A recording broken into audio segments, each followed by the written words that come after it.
Monique Alfradique está de volta às novelas da Globo e vem chamando atenção na pele de Tamires, personagem cheia de charme e atitude em Eta Mundo Melhor.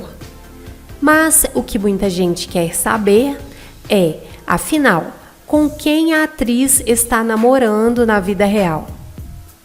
Nascida em Niterói, no dia 29 de abril de 1986, Monique começou a carreira ainda bem jovem, como Paquita da Xuxa. Depois disso, não parou mais. Participou de novelas como Malhação, A Lua Me Disse, Fina Estampa e Deus Salve o Rei.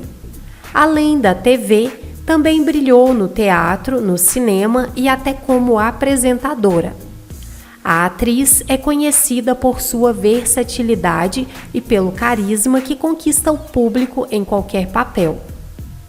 Na novela Eta Mundo Melhor, Monique interpreta Tamires, uma mulher linda, ousada e um tanto atrapalhada nos negócios. Depois de assumir o comando do dancing, ela tenta manter o local funcionando, mesmo sem muito talento para administração. Sedutora e intensa, Tamires vive uma relação cheia de altos e baixos com Ernesto, personagem de Heriberto Leão. A química dos dois na tela é tanta que muita gente acredita que o romance vai além das câmeras, mas a verdade é outra.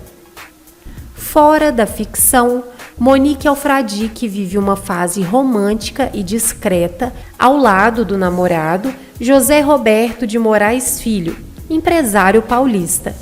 O casal costuma manter a relação longe dos holofotes, mas recentemente a atriz publicou uma foto com o amado durante uma viagem para Las Vegas, confirmando que o relacionamento vai de vento em popa.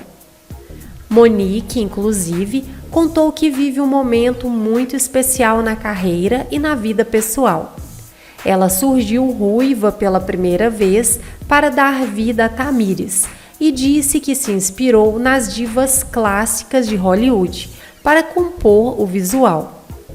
A mudança agradou o público, que elogia o novo look nas redes sociais.